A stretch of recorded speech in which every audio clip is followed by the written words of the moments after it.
आजादी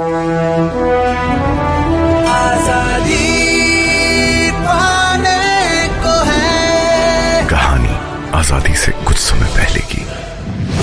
वैसे तो दिल्ली हर जून में तपती है। सन 47 के जून का वो महीना कुछ अलग ही था। रायसेना हिल्स के ठंडे चैम्बर में बैठकर भी लॉर्ड माउंटबेटन इस गर्मी को बखूबी महसूस कर पा रहे थे। सन 47 के जून महीने के एक दिन जब लॉर्ड माउंटबेटन ने देश के बंटवारे के लिए एक मीटिंग बुलाई, इसमें सरदार वल्लभ भाई पटेल और जिन्ना के बीच बातूनी नोक-झोंक की गर्मी वहाँ उपस्थित सभी को महसूस हुई। सरदार जिन्ना से बोले कि वो अपने लोगों के और अपने इलाके की फिक्र करें। जून के तीसरे हफ्ते में माउंटबेटन ने पार्टीशन काउंसिल की एक बैठक फिर से बुलाई। करीब 3 घंटे चली इस बैठक में इस बार जिन्ना बिल्कुल खामोश थे। वे चुपचाप बस एक चित्र बनाते रहे, जो मीटिंग के बाद वहीं उस टेबल पर छूट गया, जो माउंटबेटन के प्रेस सलाहकार कैम्पबेल जॉनसन के हाथ लगे। जॉनसन ने कहा, मैं मनोवैज्ञानिक होने का दावा तो नहीं कर सकता, लेकिन इतना जरूर कह सकता हूँ कि कागज पर उतारी गई इन तस्वीरों में सत्ता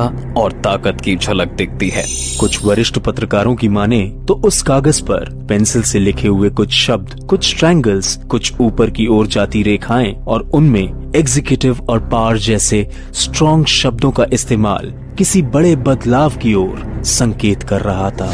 जून के तीसरे हफ्ते में ये फैसला हो चुका था कि देश का बंटवारा होगा, लेकिन कश्मीर के मसले को लेकर अब माउंटबेटन की चिंता बढ़ने लगी थी। उन्हें पता था कि कश्मीर का मसला दोनों देशों के बीच अटकेगा। आनंद फानंद में माउंटबेटन कश्मीर के लिए रवाना हुए। तब के कश्मीर के राजा हरि सिंह के साथ उनकी मीटिंग की तारीख भी तय की गई, लेकिन ठीक तारीख के दिन हरि सिंह ने कहा कि उनकी तबीयत ठीक नहीं है और वो नहीं मिल पाएंगे। वहीं जवाहरलाल नेहरू कश्मीर जाने के लिए बेताब हो रहे थे। माउंटबेटन ने श्रीनगर में कर्नल वेब को लिखा, नेहरू आजकल काफी थके दिख रहे हैं। उनकी रात की नींद भी पूरी नहीं हो पा रही है। वो चिड़चिड़े हो गए हैं। ऐसे हालात में उनका श्रीनगर जाना ठीक नहीं। कुछ इतिहासकारों के मुताबिक उस समय के नवाबों और राजाओं को ये विश्वास दिलाना कि उनका भविष्य आजाद हो रहे नए हिंदुस्तान के साथ है, ये काम नेहरू जी और सरदार वल्लभ भाई पटेल ने लॉर्ड माउंटबेटन को सौंपा। कश्मीर को लेकर राजनीतिक ड्रामा चल रहा था और इसी उठापटक के बीच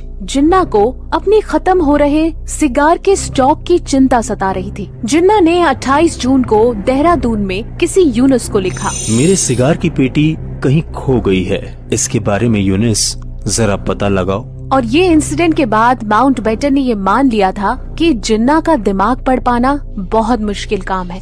अब सुनते हैं बनारस हिंदू यूनिवर्सिटी से प्रोफेसर ए गंगाधरन को। नमस्कार, मैं professor A Gangadharan history department में बनारस हिंदू यूनिवर्सिटी में कार्यरत हूँ। और इसी एपिसोड के माध्यम से आज हम लोग सुनते हैं इंडिपेंडेंस के कुछ समय के पहले जो घटनाएं घटित हुई है, और उसमें एक बहुत बड़ी घटनाएं है पार्टीशन के बारे में है। लगभग 1947 जून में जो मीटिंग के बारे में सुने, जिन्ना पटेल और माउंटबेटन मिलकर किए हैं, उसमें जिन्ना का एक संकेत क्लियरली मिला, पाकिस्तान होने वाले है। लेकिन किस तरह पाकिस्तान होगा, उसके ज्योग्राफी के बारे में वो ज्यादा ध्यान दिया था। इसीलिए उसी मीटिंग में उन्होंने ज्यादा बोलने के लिए भी ध्यान नहीं दिया। उनका फोकस था एक नया देश बनाना है, कितना जल्दी बनाना है। लेकिन पटेल का सबसे बड़ी असंतोषजनक व्यक्ति था, क्योंकि ये समस्या आने वाले भारत का आजादी को भी खतरा बन सकता है। माउंटबेटन का सबसे बड़ा फोकस था एक काम को कितना जल्दी निपटा के अपना देश वापस लौटें। आप लोग रेडियो सिटी सुनते रहिए।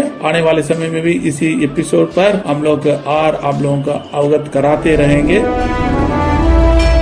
आजादी पाने को है कहानी आजादी से कुछ समय पहले की, सिर्फ रेडियो सिटी पर। Radio city.